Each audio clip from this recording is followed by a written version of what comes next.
Emergency Services Department. So with that said, guys, you know the rules. We will go through what is essentially a community safety briefing, which includes both law enforcement and bylaw enforcement, as well as emergency services.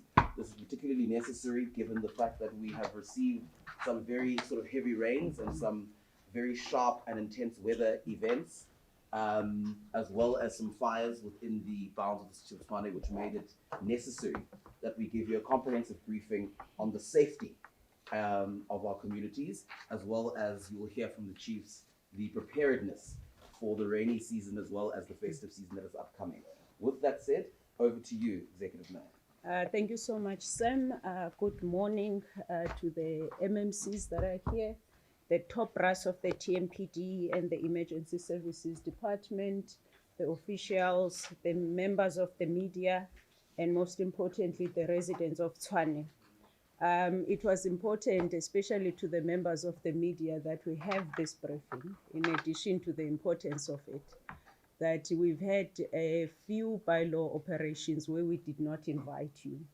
And I have received the feedback from the various journalists that have encountered in the past few days that that does disadvantage the work that you do, because yours is that you're a mouthpiece for the communities that we serve. So I just want to assure you the intention is not to hide anything, but sometimes the nature in which we plan the bylaw operations, it becomes tricky to get you guys out to join us. When we're managing leaks, we manage people who are running away. But it was important then that we give you the platform that if you have any questions about Ipindombi or anything that we have done recently, that you can also ask. But we thank you for joining us today. I know that the schedule of the country is quite tight, but we do appreciate that you keep coming to hear what we are doing as the administration in the City of Tshwane, but also to relay the message to the over 4 million residents that we have the privilege to serve. Today represents an important step in strengthening the partnership between the city and the residents we serve. You would know that safety is one of the 6 priorities of this administration. And we have not been comprehensive in how we brief on that priority. So today is a beginning of many briefings that the residents will receive from us. Communities across Tshwane have asked for more transparency, more regular information, and clearer insight into what is happening in their neighborhoods. As an administration committed to openness, honesty, and accountability, we are responding to that call. This is the first in a new series of quarterly public safety briefings. The purpose is to give residents a reliable picture of the safety environment in Tshwane, to show the work being done by our enforcement and emergency teams, and to ensure that the public has consistent insight into how resources are being deployed across all 7 regions.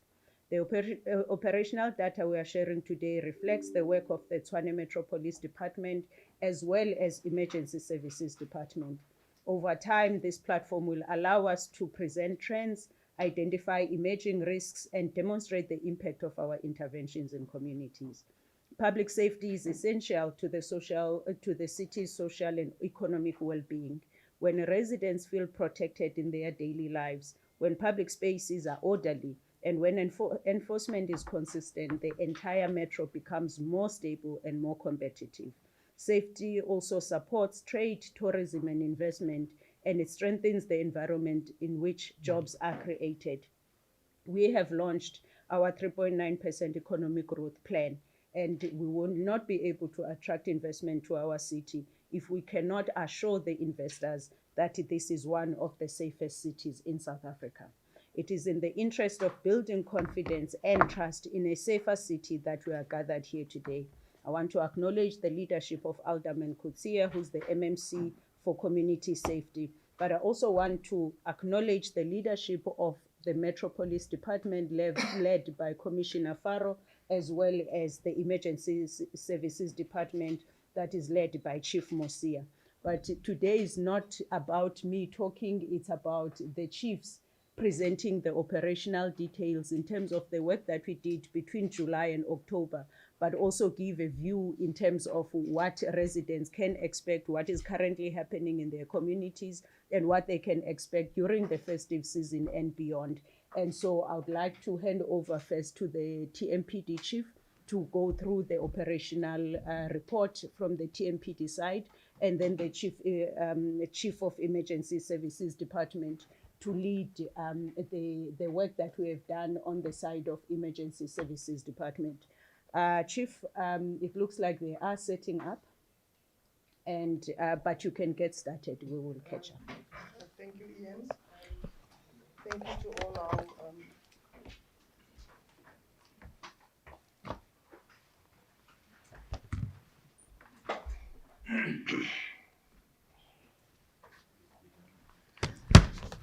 thank you to our Executive Mayor, Dr. Moya. Also, I want to also greet all our MMCs that are here in our presence, as well as the Chief of Fire or ESD and his management, and as well as my management, my Deputy Commissioners Nasiphi, Bolis, Spies, and then Acting Deputy Commissioner Tshwane. And I also want to say thank you for the opportunity. What we will do a briefing in terms of our feedback from June till October 2025, and the performance of Metro Police while they are busy setting up. I will start from June to October 2025 in terms of road policing.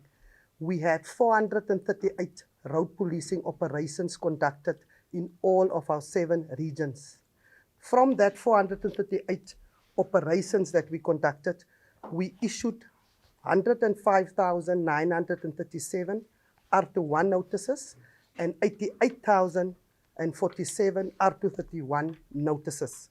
We also concentrated on our speeds because we all know speed kills, and we also look at our main arterials as well as roads that are hotspots for us, or we call it black spots. We issued 215,657 speed notices. And then obviously, as we all know, drunk driving is still a challenge for us, not only in the city of Tshwane, but the entire country. We had 819 arrests for drunk driving, but we also want to say that we have also partnered with SAB as well as outwear.com or .org in terms of we want to make sure that people must not drive drunk. They must rather have a sober buddy system, or they must make use of e-hailing or any other form of transportation.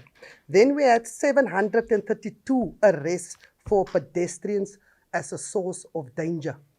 Pedestrians are mostly killed in the city of Tshwane more than I have crashes with vehicles.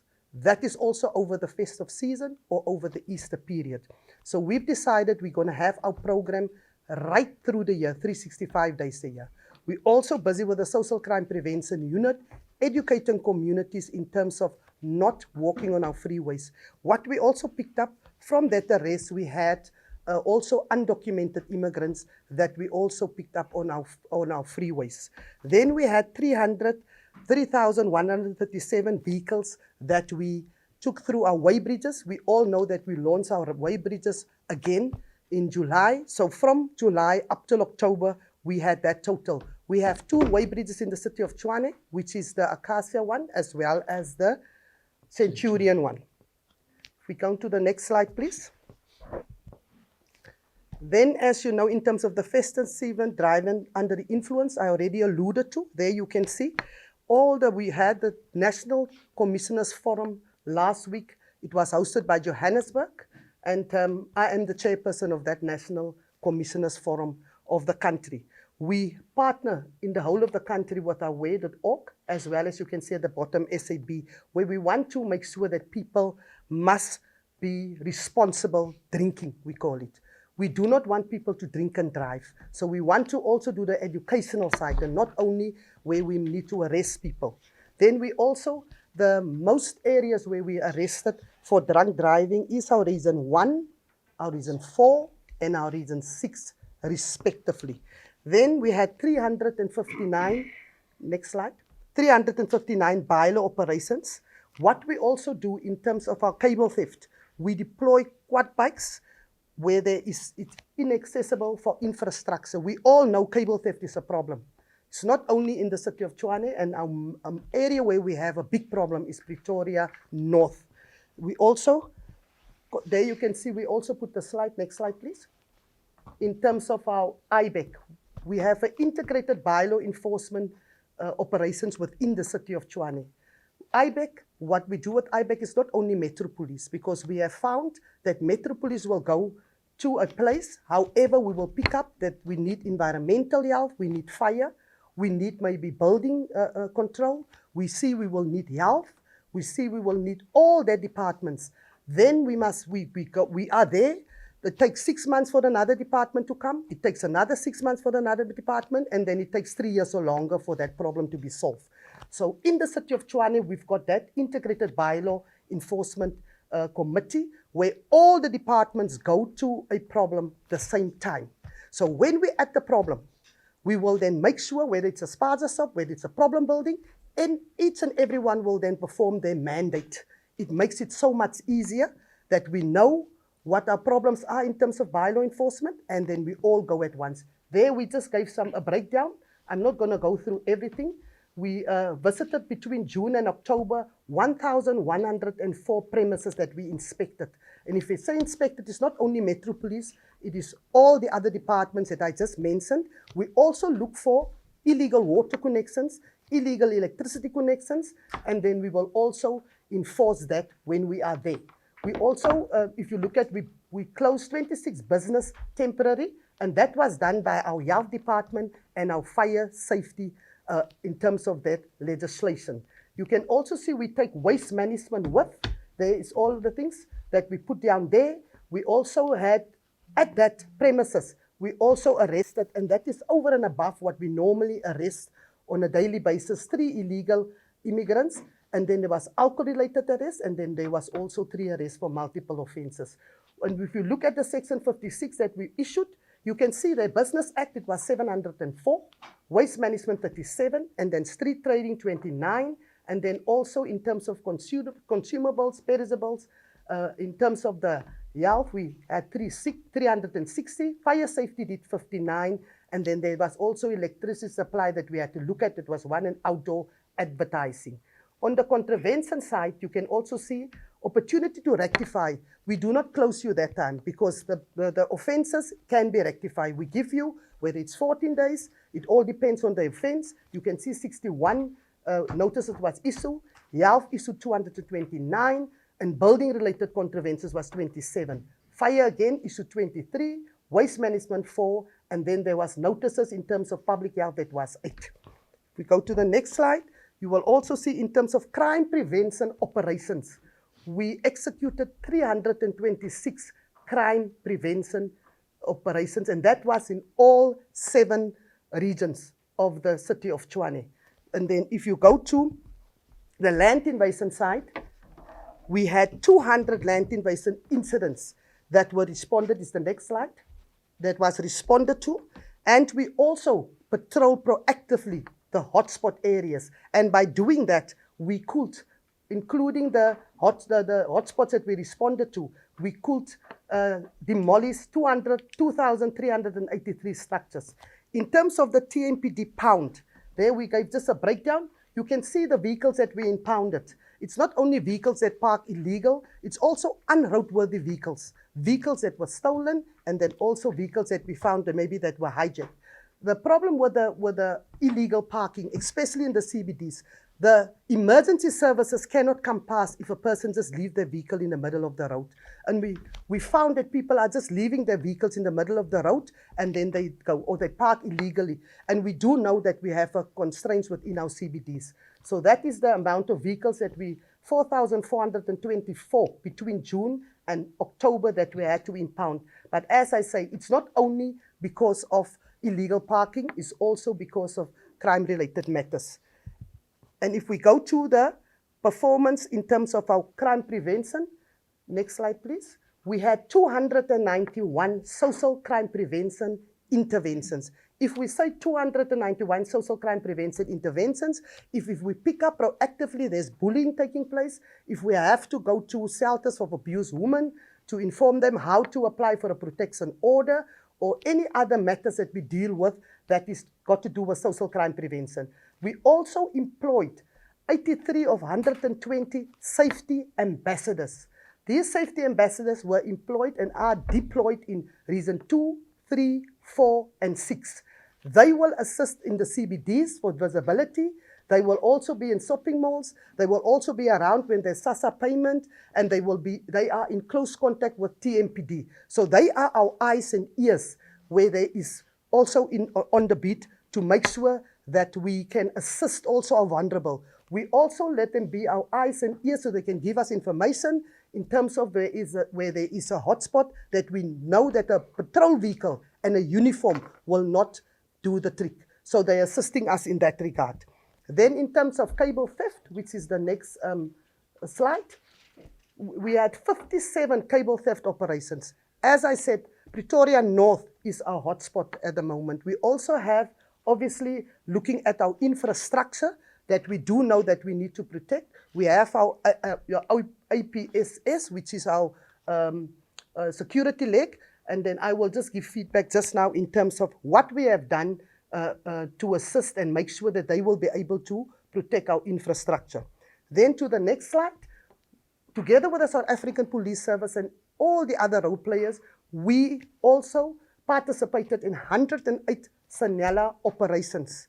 We all know about the Sanella operations. Most of you have seen it, the operations, but TMPD is there, and you can see that was with the part of the confiscations that the South African Police, in conjunction with TMPD and all the other security law enforcement, and well as CPF, Community in Blue, they were all part of this operation.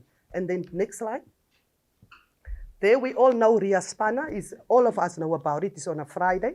And then you can see all the successes that we had. From June till October, we participated in 20 operations. That is also integrated. It's not only TMPD alone. It's the same concept as IBEC.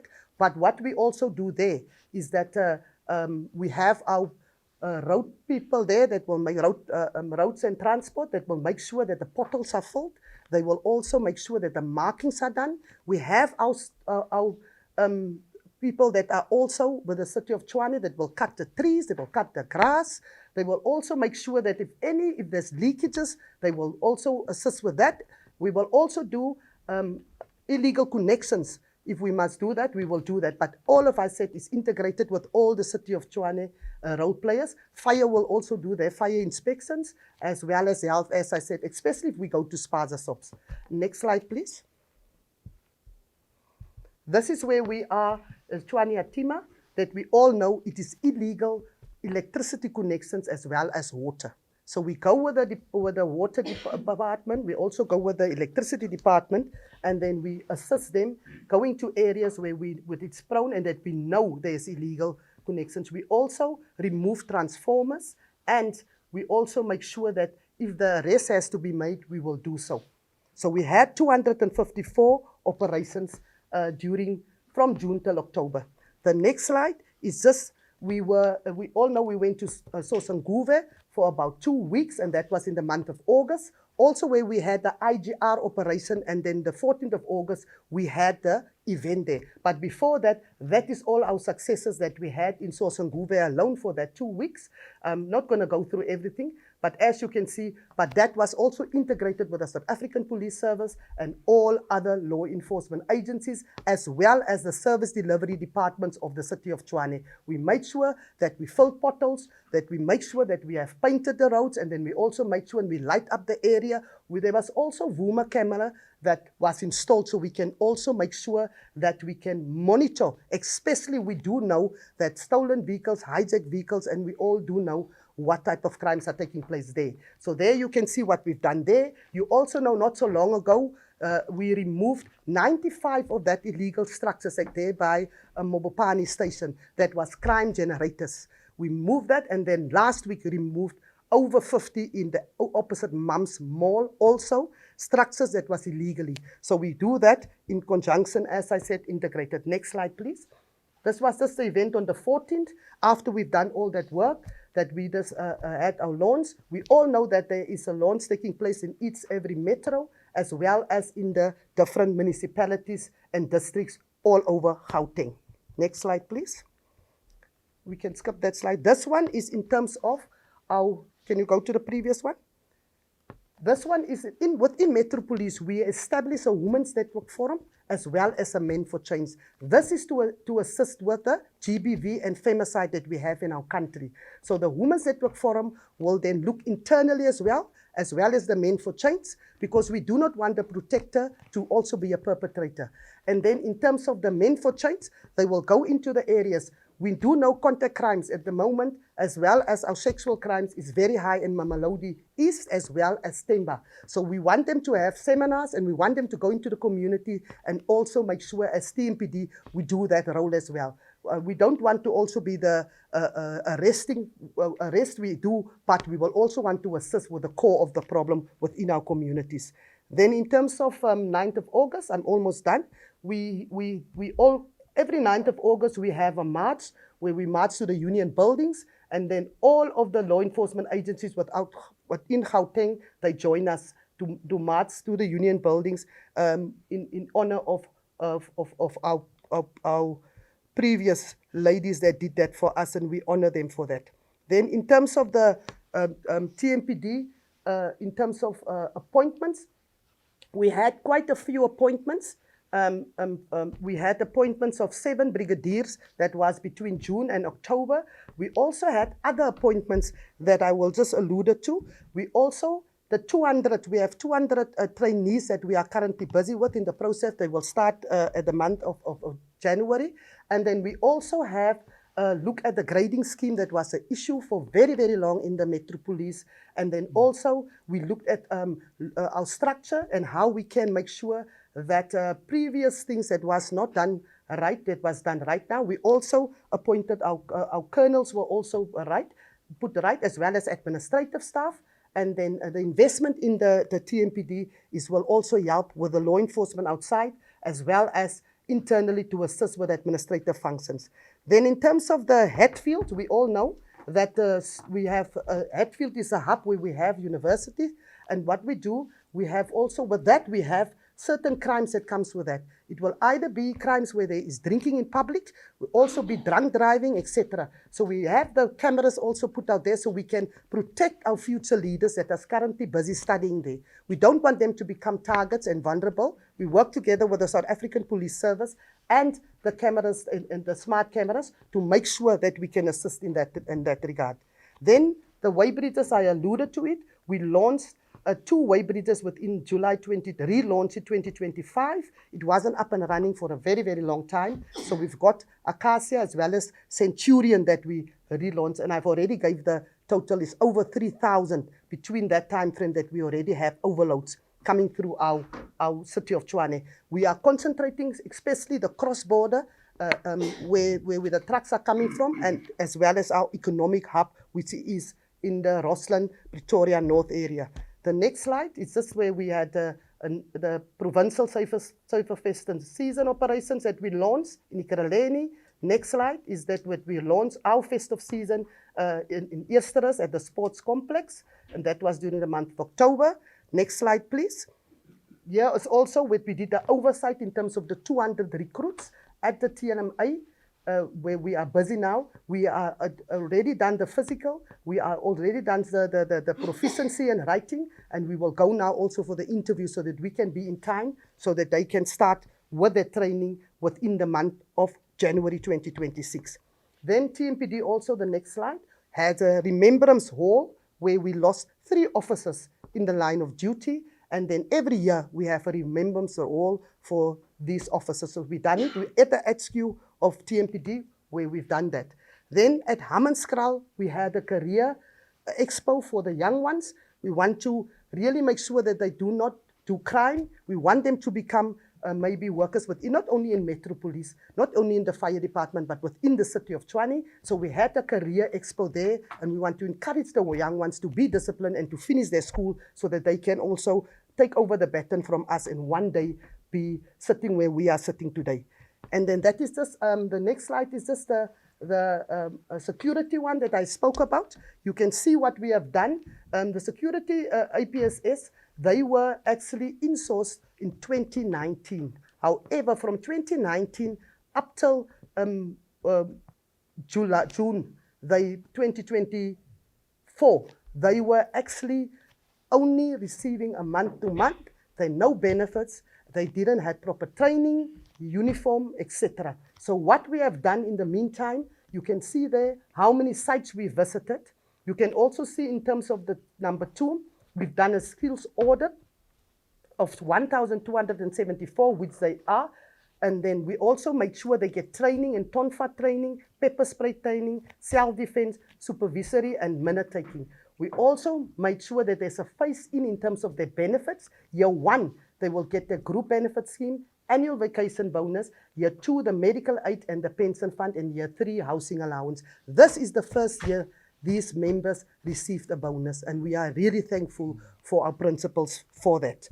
In terms of the next slide, is this will be my last slide. This is the focus areas way forward, because I know you will ask the question, yes, you've given us the successes. What is your plan for the city of Tshwane, which is the capital city?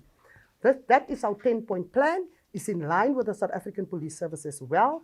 Number 1 on our list is GBV, and femicide. It's not only in the arrest, it's also education and awareness, and making sure we're taking hands with social development and all the other departments, whether it's the South African service, as well when it comes to the department that must prosecute at the end of the day. So that is what, in terms of number 2, I've already said that we will want to make the awareness, arrest of perpetrators, crimes against vulnerable groups. We also want to make sure that we assist the South African service with the execution of warrants of arrest of these perpetrators of rape of women, that is abuse of women, abuse of children, and the elderly, the disabled, and then also any other person that is from the vulnerable group.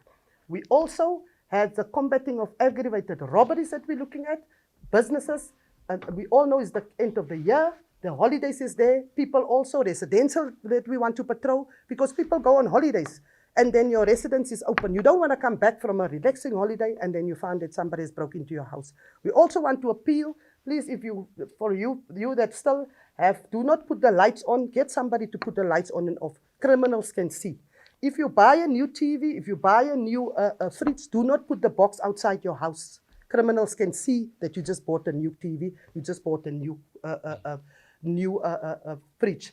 If you are somebody that still wants the papers, please cancel that transcript for that time period.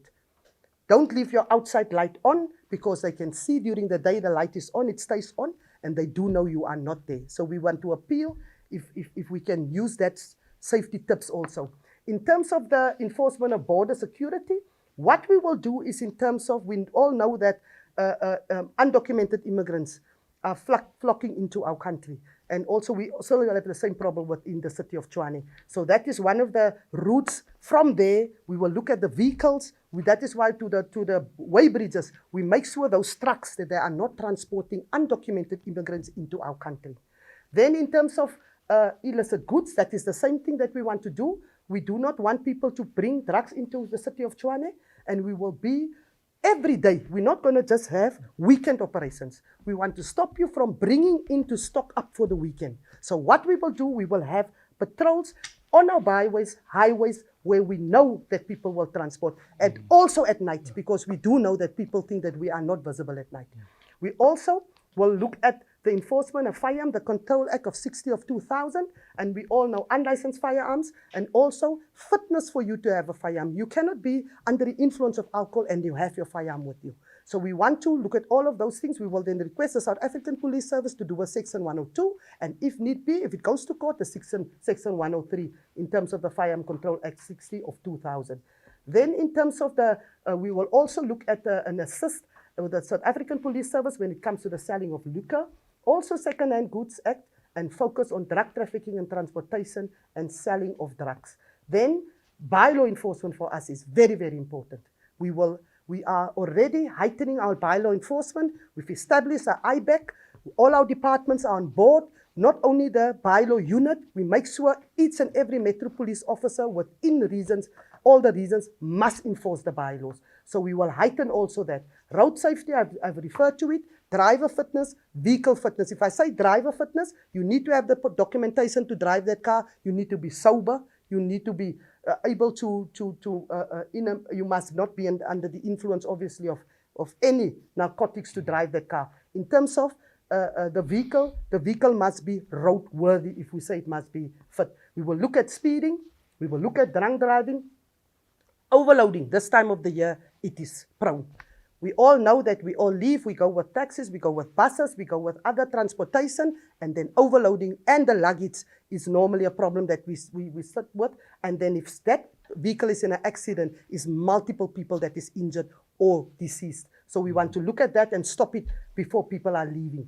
Then the visibility at places of entertainment. We all know this time of the year, we all jolly. We all know it's December, we all tired of the year, and we need to obviously have entertainment. We want to ask the residents of City of Tshwane and the visitors, please drink and have your celebrations responsibly. We're not saying do not have it, but have it responsibly, because we will be out in force, and we do not want your festive season to be spoiled because of your irresponsibility. And then we will also look at our economic hubs that will close down. We all know it closed down mid-December. We will also do patrols there because we do not want break-ins there. Shopping malls where everybody goes, as well as tourist attractions, because we know the crimes that comes with that. So we want to be really visible there. And then on the 10th one, we want also the vigilant for extortion and kidnapping. So what we want to do vehicle searches to make sure. If we see there's a lady in distress, we want to take you from the driver and we want to ask, is there a problem? We want to check the boots because we do know hijacking and extortion is quite high, but we do know they don't hijack you on foot. They use vehicles. Vehicles are used in almost all our crimes. So that is why it's important that we play a very important role as TMPD and the traffic police, all the other law enforcement, and to make sure the vehicles that are transporting, they're either coming from somewhere or they're going somewhere, that we make sure we stop them and make sure that they are not transporting things that they're not supposed to, or they are not doing things that they're supposed to. Also, the vehicle number plates, we know that people take off number plates. If they are doing maybe CITs, they're taking off number plates if they want to not be caught by the cameras. So we will also come hard down on people that do not have number plates. In terms of reckless and negligent driving, we want to ensure that we want to ask people to stay at the speed limit. If you need to travel, you do know that we've got our toll gates and all of that. Please, people, plan ahead. We know that the roads are busy. Please plan ahead. Do not become impatient, and then there's reckless and negligent driving. Head-on collision, it can be your family, it can be my family, that this irresponsible person can drive into. So we want to say, plan your journey accordingly. Make sure now already your car's in a good working order. Take it for that service. Make sure that you do travel mostly by daytime. If you can, we will prefer that. And then make sure that you do not come impatient. Make sure you plan your journey, make and build time in for you to make sure that you come where you are and you arrive alive. Then I think on that is my last slide. And I want to thank you for the opportunity and for listening. Thank you. Just hope that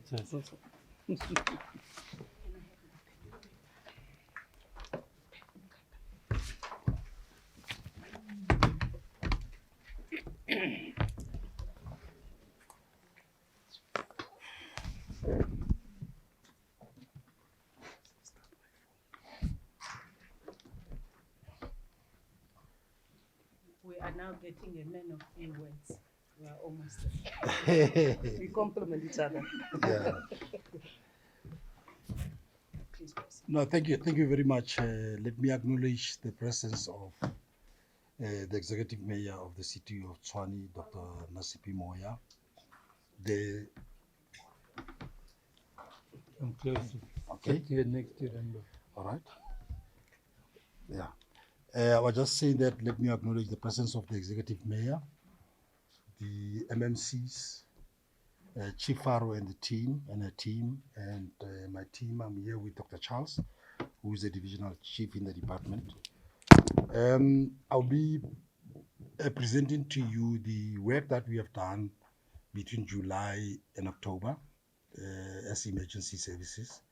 As emergency services, we are responsible for fire brigade services as well as the disaster risk management.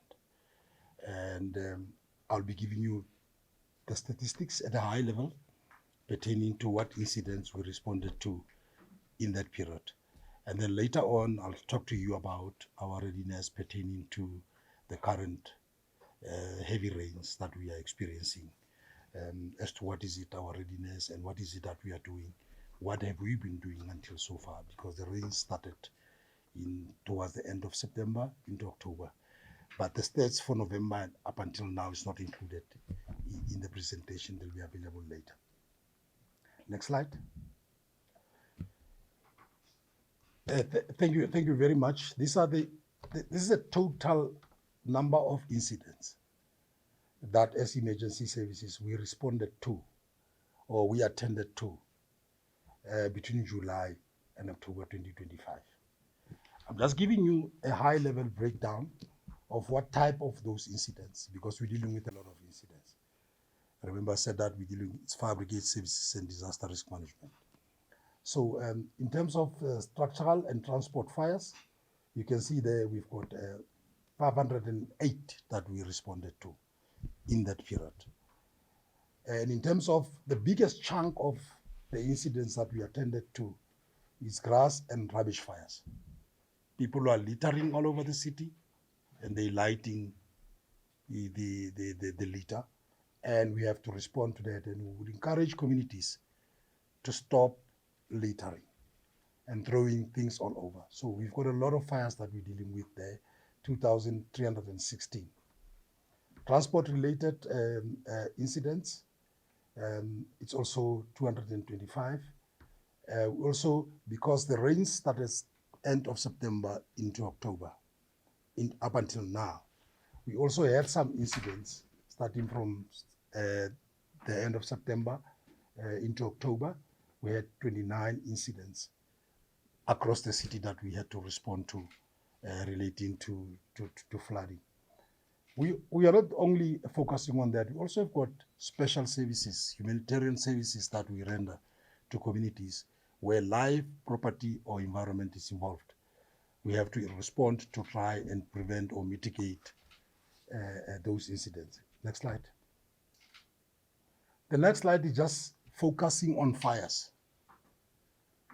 more especially structural and transport fires that we attended to. There's various types of structures, there's various types of fires. You can see there in terms out of that bigger picture, in terms of transport, that would include, for an example, vehicles, trucks, buses, and so on. That we had 114. In terms of the industry, factories and all that, we had 22. In terms of storages, warehouses and outside storages and so on throughout the city, we had 69. Commercial, that is your retail stores and shops and garage and workshops and so on, 29. Public assembly places like churches, halls, cinemas, and so on, we had 9. Institutional, that refers to facilities such as educational and hospitals, we had 19. 246 was from residential units, which is your dwellings, both informal and formal, flats and hotels and so on, where people reside. So that is just to give you a breakdown at the high level. Right, next slide. Now, I spoke to those grass and rubbish fires that constitute the biggest chunk of the incident that we respond to. I need to spend a little bit of time here to clear the confusion. These are the fires that you saw on the previous slide. And you can see that we attended as a city, as the city's fire brigade services. The city has established a fire brigade services in terms of the Constitution and the Fire Brigade Service Act. So we responded to 2,124. But you also see something there that says FPA, which stands for Fire Protection Association.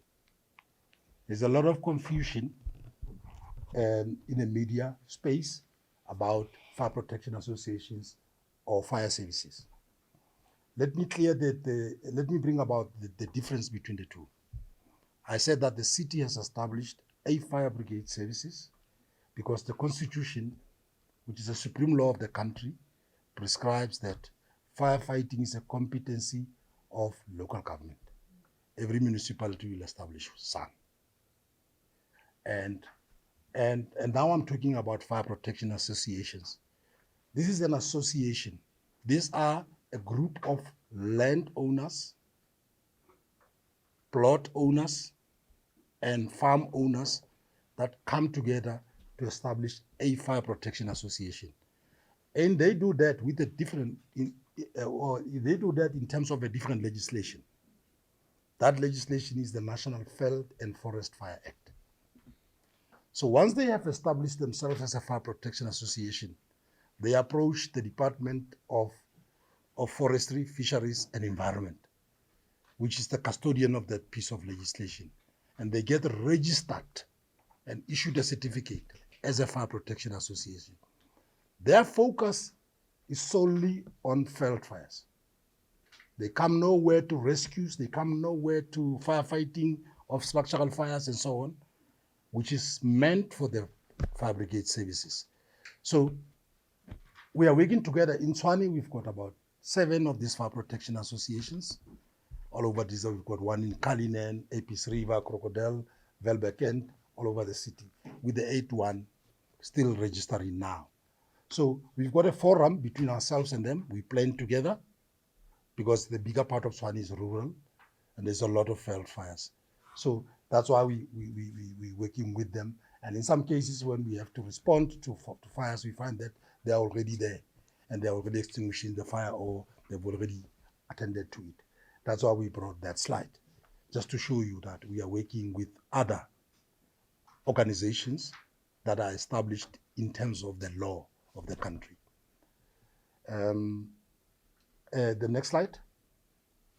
The next slide is other incidents. They are included in that 3,200.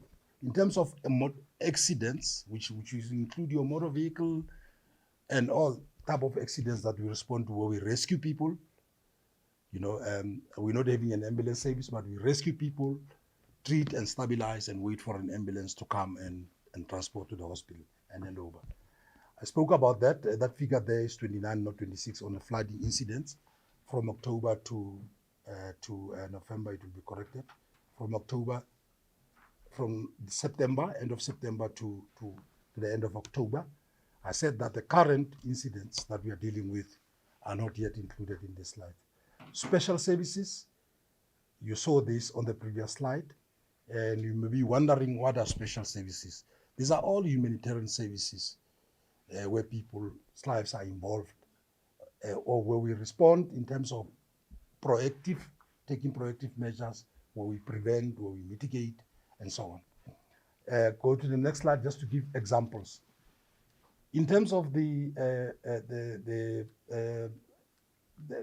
Recreation Sport Act, we are expected to do standbys at all the events in the city.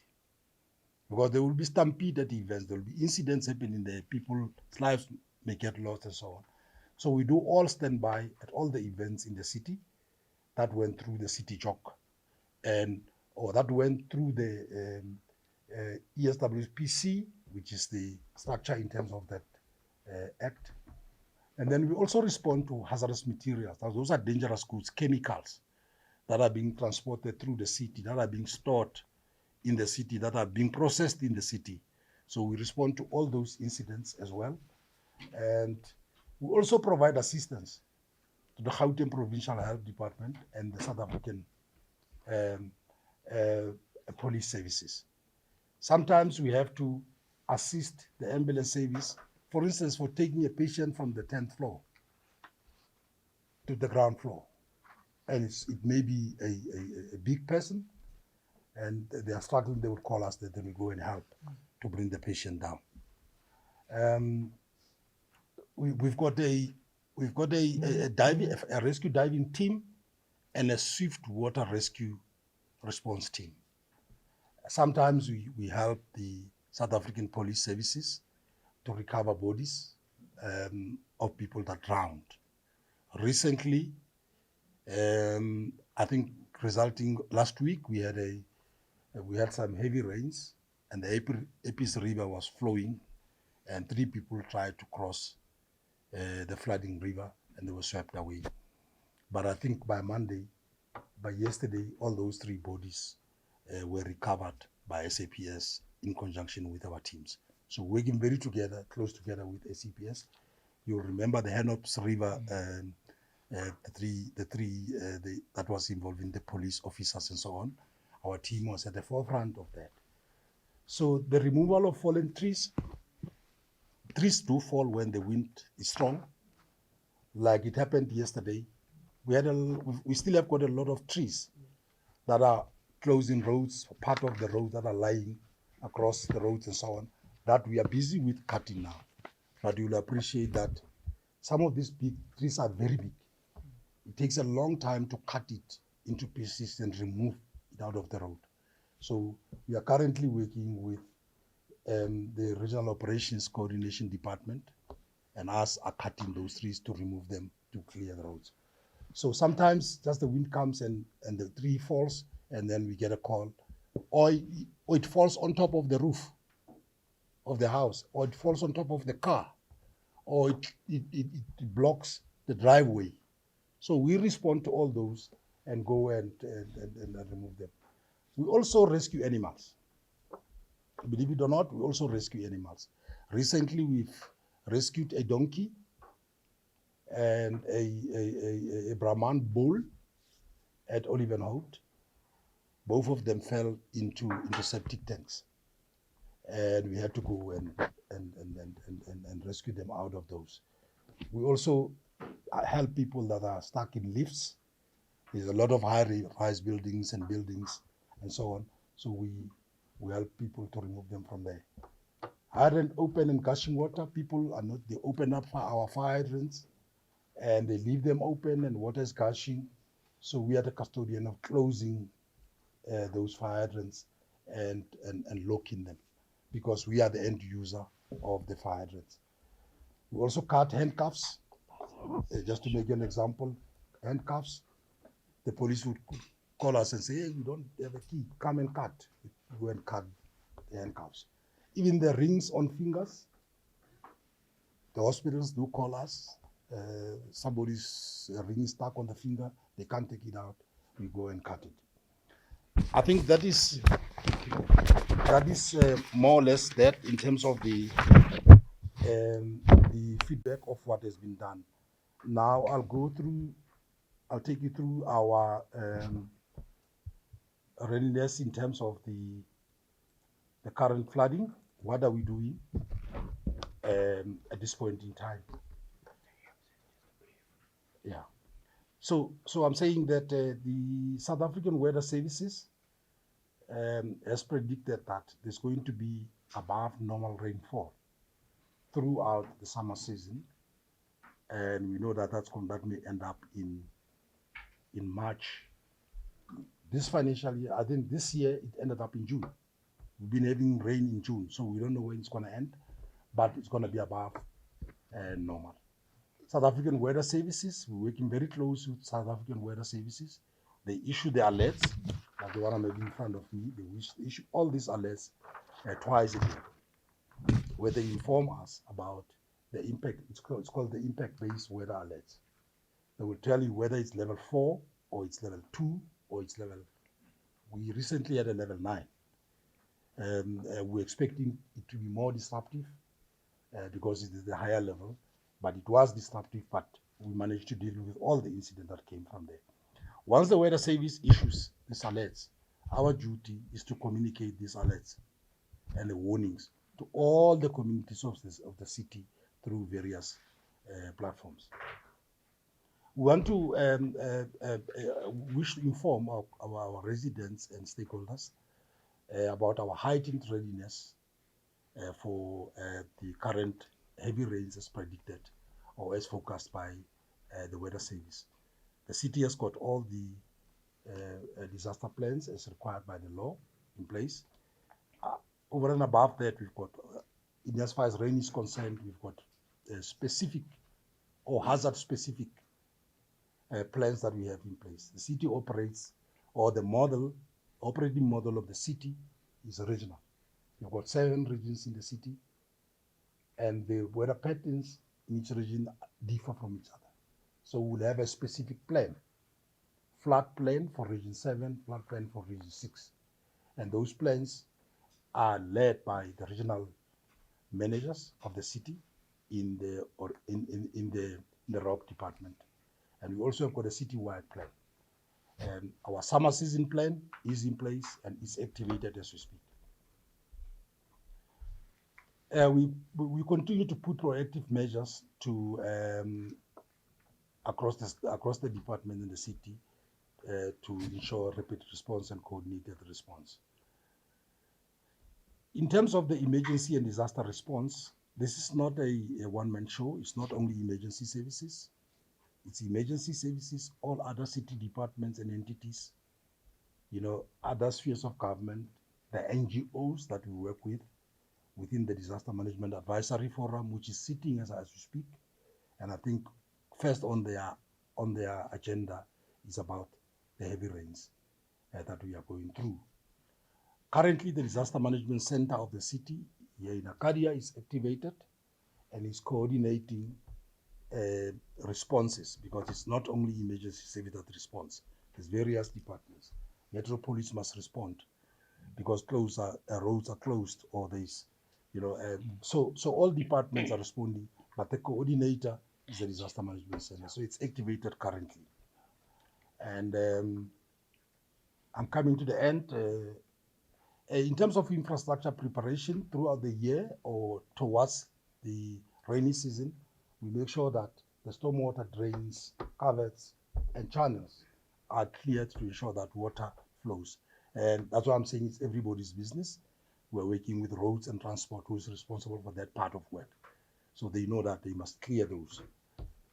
Community safety measures, like I said, we issue the alerts every time we receive them, communicate them, like the one we received this morning.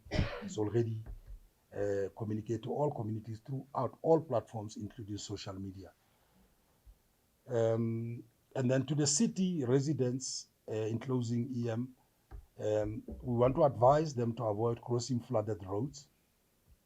People, like I said, there was 3 that tried to cross the Epis River and they were swept away. We advise people to cease crossing flooded rivers, to try and drive through an overflowing bridge or streams. People do that. And we do have to go in and rescue people with vehicles in the flooded rivers and so on. So we advise communities not to do that. They must secure outdoor objects during high winds. You can see everything is flying all over. The trees are falling and so on. So they must not leave objects lying all over. They must secure them. And seek shelter during thunderstorms and avoid using electrical appliances. Monitor water levels in prone areas and prepare essential items. And everybody can report emergencies to our emergency center number, which is 107, or alternatively, if that is offline, which is not normal, it's 012 358 999. Those 2 numbers are manned 24/7. There's always everybody there. The City of Tshwane will continue to work closely with community leaders, NGOs. As I said, that the Disaster Management Advisory Forum is sitting, and so on. In terms of the current situation that we are facing now, starting from Saturday, the previous week, we had various levels, level 2, and then it would change to level 4, and then it would change to level 9, then it would change to level 5. I think from Sunday, that's when we experienced the hail in some parts of the areas. The areas that were affected was Sinoville, Doornpoort, Vanderboom, Naspoort, Ardridgeville. Other areas had hail, but it was very light. So these were the areas that were heavily affected by hail. and the roads were closed. So working with all other departments, using graders to open up the roads and so on. And I said that there were also trees that fell, that we're still cutting until today. That fell, yesterday, with the rain yesterday, the trees fell. But hail was Sunday night into Monday. But this morning, the assessment indicated that the ice has melted. Because what we did yesterday was to remove it out of the road and put it on the sides of the road. So it's melted. But there's no traffic obstruction as a result of that. I think I will end there at this stage. Thank you very much. Thank you so much. You I'll can stay here. I'll just speak loud so they can hear me for time. Oh, the camera, sorry. Just move your chair quickly. I'm going to be very short because of time. I'm going to consider you because it seems like you want to go to the commission. But this is a very good commission. First of all, I would really want to thank you all, the residents of the City of Tshwane. I think one of the main reasons why we are so successful in the last year, since we took office in October 2024, is because of this IBEC that was introduced in the City of Tshwane. IBEC actually stands for Interdepartmental Bylaw Enforcement Committee. So we found that people are not working in silence. And now once we introduced the terms of reference of this IBEC, we found that the teams are really starting to work together. We started getting results to the point that the Executive Mayor has signed the MOU with the National Police Commissioner. We've also signed a MOU with the Provincial Commissioner. And now this has actually been spread all over the Gauteng province. We have already done operations in Umfoleni, Ukruleni, Mogale City. We've been to Shoshanguve, where it's a multiplying of forces. So you're getting up to about 6,000 people at one time. And then when you're looking at arrests of about 1,253 per operation.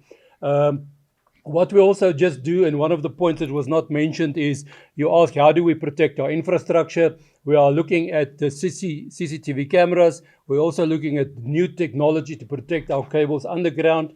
That is still in process. We have already signed 14 MOU, or not a MOU, a Wayleave with the province, where the Vumacom cameras was installed. We get very good successes. And I can actually take you to one of our substations, the Pyramid substation, where we actually made a very good success. If you look at the new substation that was built, this is the way that you build the substation, because we've got the proper protection walls around, we've got CCTV cameras, and in fact, just over this last weekend, up at 6 in the morning, on the CCTV camera, we actually found information where some of the security guards are actually stealing some of the cables. But that is a case that we are busy investigating. And then quickly, the asset protection. This is a problem that we've inherited from the previous government. I can say it loud and clear because they were not trained.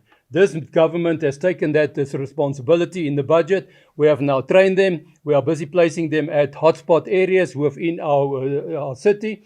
And then also, just the last 2 points I want to mention is, all of you know that the ambulance services, the licenses was taken away by the province.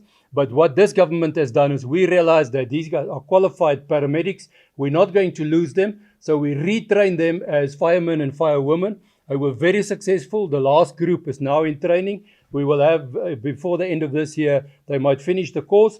We reintroduce them into the system, and we are proudly saying that this City of Tshwane is not just a tsunami, but we are the first metro in the country that has now got firemen and firewomen that is qualified paramedics. So if there's a problem on a fire, they can actually treat you until the ambulance arrives. Then also, the last point I want to mention is that we've got very good relationship with the TUTs, with the University of Pretoria. We found that there's 165,000 people coming through the university, and we went and had a meeting with them, the top management and the executive mayor, and we actually established the hotspots. We closed down 2 of those pubs, and within 2 months, they gave us feedback to say that the crime has been reduced with 50%. So we are looking at inner city rejuvenation. We're looking at visibility. I mean, I drive around 2, 3 o'clock in the morning, and wherever you go, you see the Metro Police on the ground. This is a new attitude. We are busy with a culture change, and we're going to make sure because there's two companies that already declared that the city of Tshwane is the safest city in the country, and we can proudly say so. So let me stop there, and thank you for the opportunity. Thank you, Ian.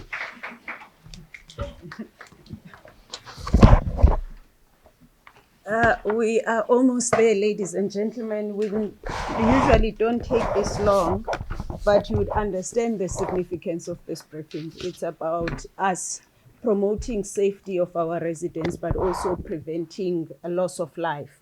So when we do so, when we raise awareness about the work that these two departments are doing, we want to give it time.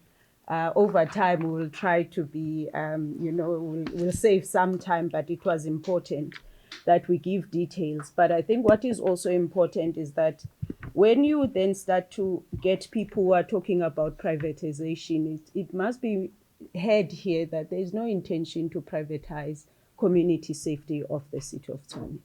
Because this is where, as a government, we need to get to touch the human beings. One of the important things with any human being is that they can be hungry, that's fine, they can find food. But the moment their lives or their life is threatened, it becomes something else. So we take pride in it. So the reports you are getting here is us building capacity at TMPD by having more boots on the ground. You will see more of us unveiling vehicles at Emergency Services Department, because what we're trying to do is to build our internal capacity so that we do not outsource the safety of the residents of the city of Tshwane. It was important that I mentioned that. But also what we are doing with both of these departments is also to make sure that we lessen the disruption and service delivery interruptions. Chief is saying the work that he's doing with Emergency Services Department during floods is integrated. That means we must think about the outages that we get. What is the plan when there's an outage during a flood? What is our plan? What is our plan with the informal settlements that we know that they are settled in a wetland? What is our plan to respond to those? So it's not only about safety, but it's all about using the safety department to anchor all other departments to make sure that the safety of the residents of Tshwane is taken care of in its entirety. So I thought it was important that I just concluded with those remarks, but I want to thank the MMC and the two chiefs that have been able to provide the detailed briefing in terms of the work that the departments are doing, but also to thank you as the members of the media to help us communicate this information. We know when we do it on our own, we don't have as much reach as you do. So thank you so much for that. But to the residents of Tshwane, as we move into the festive season, Tshwane enters a period that brings both celebration and heightened pressure on our public safety systems. Our roads are busier, shopping centers are fuller, and the residents move across the city in greater numbers. At the same time, we're in the rainy season. For the longest time, we were told about climate change, which sounded more like a theory. Now the communities have started feeling the impact of climate change. So the rainy seasons bring storms, localized flooding, fallen trees, as Chief was sharing here, and added pressure on our electricity and water infrastructure. These combined pressures require coordinated and prepared response. TMPD, Emergency Services and Disaster Management have activated a comprehensive safety plan for the coming weeks. This includes enhanced visibility, targeted roadblocks, infrastructure protection patrols, and rapid response units for storm damage, fires, and emergencies. These measures build on the ongoing work of the Reclaim Our City operations, which include to attract strong public interest and reinforce visible enforcement in high-risk areas. But safety over this period must be a partnership. We call on residents to play their part. Please drive cautiously in wet conditions, avoid low water bridges during floods, report fallen trees, storm damage, or any incident that places others at risk. Remain alert in crowded spaces and be responsible during social gatherings. Every act of caution protects lives and reduces avoidable emergencies. So, ladies and gentlemen, today's briefing marks the beginning of a new level of transparency in public safety reporting. Over the coming months, we'll continue to share regular updates so that the residents always know what is happening in their city and how we are responding to those. Let us move into the festive season with care, vigilance, and a shared commitment to keep Tshwane safe for all its residents. And again, we thank you so much for your presence, and we are ready to engage. This was never meant to be a one-way show, so we are ready to engage. Sir? Yeah. Thank you so much. Thanks for your patience, gentlemen. Fear not. There's a lot of data, a lot of communication. I will, within the hour, share with you the Executive Mayor remarks as well as the Chief's presentation so that you guys can take your time and go through all the relevant data in the various areas. So with that said, you know how the game is played. You'll raise your hand. I'll take 3 questions in the first round. That'll be our first round. You'll raise your hand. You will identify yourself by name and which media house you're representing and to whom you are asking the question. With that said, I'll take the first round. Any takers? We'll go here, then Mariska, third hand. Cool. Let's take those 2 in the meantime. Okay, Theodore Mashele from ENCA. I just wanted to ask about the closure because I saw in the statement that was issued out in the invite for media to come through here that there were some closures of some brothels as part of your operations. With the latest stats, the country's HIV new infections is going higher. Do you feel like the number of brothels and institutions like that, or rather places like that, contribute to that? And if so, do you feel like there's enough things that are done in communities in Tshwane, especially to just educate people or keep on the education about HIV and AIDS? Thanks. Mariska?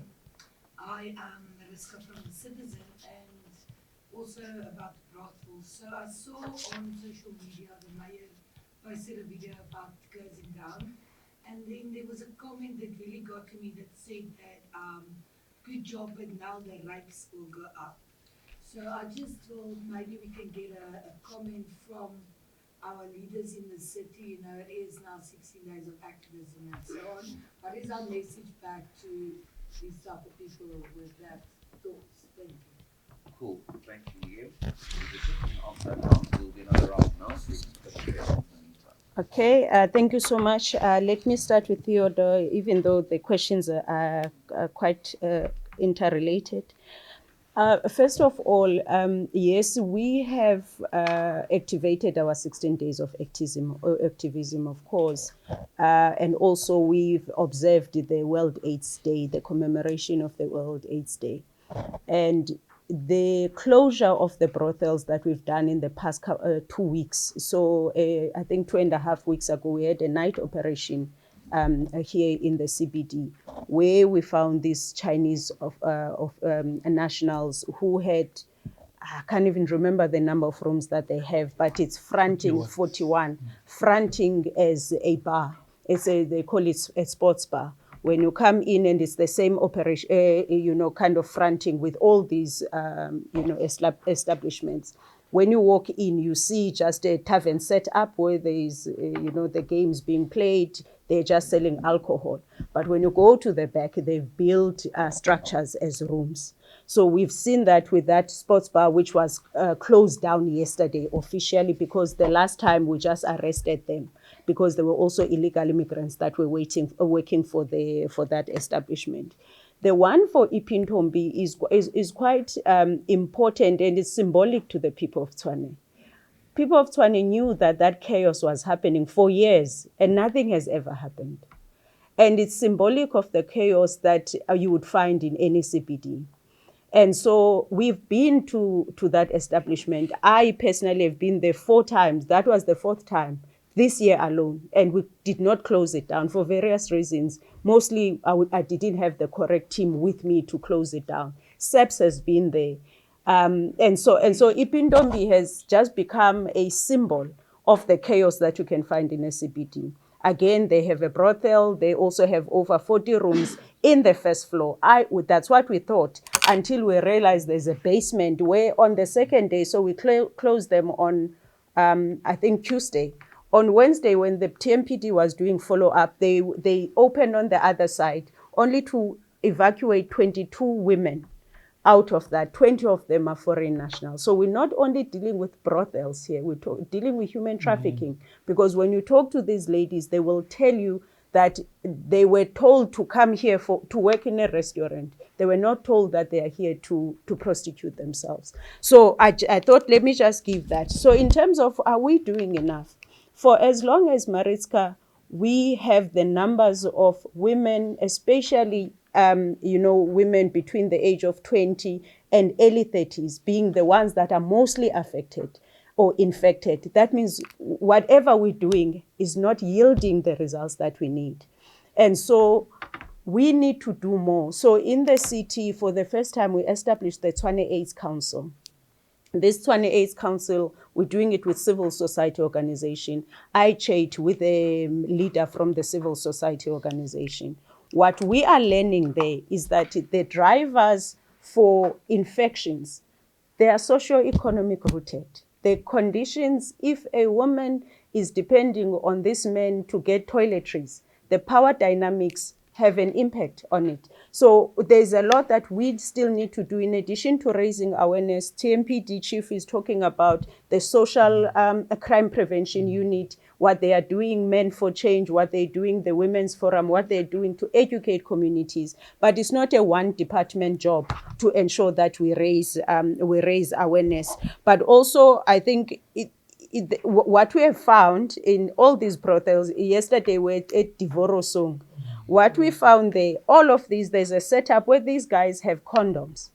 It's standard. In all the rooms you find condoms, but the one lady from Zimbabwe tells me yesterday, it's not all the time that they use the condoms.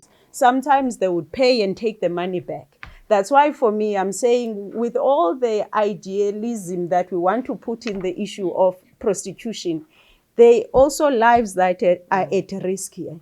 That there are women that are unable to be protected, that these women's lives are at risk. There are people who are pimping our sisters out. And more so when they find them without the documents to be in the country, they keep them in basements. That's how they exploit them. But what we are saying to the men must do better. There's just no other way. I know that it becomes an issue as if we are joking about the issue of brothels. But if men continue like this, they're going to put the rest of the women at risk because they then do these things and go back to their families and not say, this is what I just did there. So I think we just need to do better. I don't know, Chief, if you want to add on the side of social crime prevention. Oh, okay. No, it's fine. I think the is coming.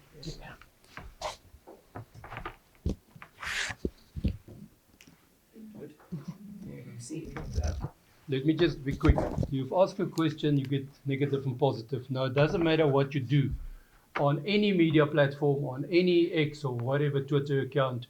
If you say there's a pothole and you fix it tomorrow, you will get a negative and a positive. But we are a government that has changed the whole culture of people, the way they think. I want people to think positive because we don't just go out here to do bylaw enforcement or we don't target certain places. What we do with this, I beg to bring all the stakeholders together, is to say that we go in there to say, do you comply to the building regulations, fire requirements, health requirements, all that. We also teach them while we're busy there to say, listen, this is the requirement. Go to this department. Go and apply for your business license. One last thing I want to mention is, with these brothels, what we found is that they're using a cough mixture and they mix it with Sprite. Now that is a drug that puts you out for days. Now this is unfair from any person that run a place like that to be taking the responsibility to destroy the women's lives. It's unnegotiable. What happens there is we've spoken to some of the ladies, and I mean, if one lady goes through 20 men in a day, imagine what that woman must suffer. It is not acceptable. This is why we stick to this bylaw enforcement. And when we come to bylaw enforcement, we have zero tolerance in the city of Tshwane. So you'll get the negative, you'll get the positive, but we are a positive government. We're coming up with solutions and answers so that we can save our younger generation and also save our city. Thank you. Thanks. Right. Right, guys, the next round of questions. I know you guys have got back to Malanga and all sorts of interesting, exciting stuff. Yes, Dimagadzo. Anyone else? Yes. Second hand. Is there a third? Going once, going twice? Let's go. Dimagadzo. Yeah, my question is not about you. I just one is TMPD and MMC of Safety. That's fine. Go for it. Okay, thank you very much. My name is Clifford from Jacaranda FM News. Just two questions. Is the city assisting the victims of the storm that happened 2 days ago? Because we saw in that regime, it doesn't look good. Or is there a trust team set up to immediately assist them? And then the second question is on the deputy mayor. Do we know why he's not here? And is the mayor considering suspending him pending the ad hoc committee's findings into the thing of conflict of interest? Thank you so much. Thank you. Well, let me start. That's it. Yes. So since Dimagadzo has secrets with the TMPD, we will ignore that. Firstly, the deputy mayor is not running away. As you can see, we are missing other MMCs as well in the briefing. You would have seen in the media alert his name was included, but he had a family emergency this morning. That's why he's not here. The report, I'm not going to go into the merits of the report or the contents because it was considered in committee in council, so it was a confidential report. But what I can tell you is that we've received the investigation report. You know, when the issue came up, I acted, the speaker acted, and council then received the outcomes of that investigation with findings. And what we did as council in terms of the Systems Act, you don't just take an investigative report or the outcomes of the report and you run with it. The Systems Act guides us that we must establish an ad hoc committee that will then advise council properly after considering the investigative report. So the recommendations that we passed in council was that we must establish the ad hoc committee that will be formed by it will be a multi-party committee. That multi-party committee is going to look at the outcomes or the findings and recommend an appropriate sanction. So in the next couple of months, that committee will sit and make sure that they bring the report back to council. Until then, it would be premature for anybody to be talking about suspending because it's that committee that will come back and advise council what is the appropriate step.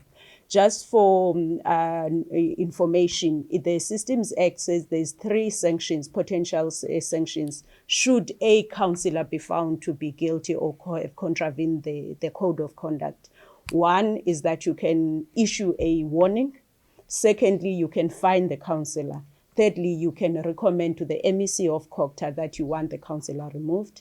There's only been a case this term, one case, I think, this term that was referred to the MEC because a councillor was not attending meetings. So it's not that it's far out of it, but it must be based on what that committee will then recommend based on the merits of the report without saying what was in the report. I know that News 24 was given a copy. It is not supposed to be that because obviously the Deputy Executive Mayor must also be protected. He's got the rights as anybody else. So that's why, even though you may have seen the report, but I will not go into the detail, but that's why he's not here. I can promise you he's not running away. I think you can take the next one. Okay, thanks, your question from Jacaranda. I think I indicated in the when I presented the preparedness report that the Disaster Management Center of the city has been activated. And the purpose of one of the purposes of the Disaster Management Center is to coordinate responses.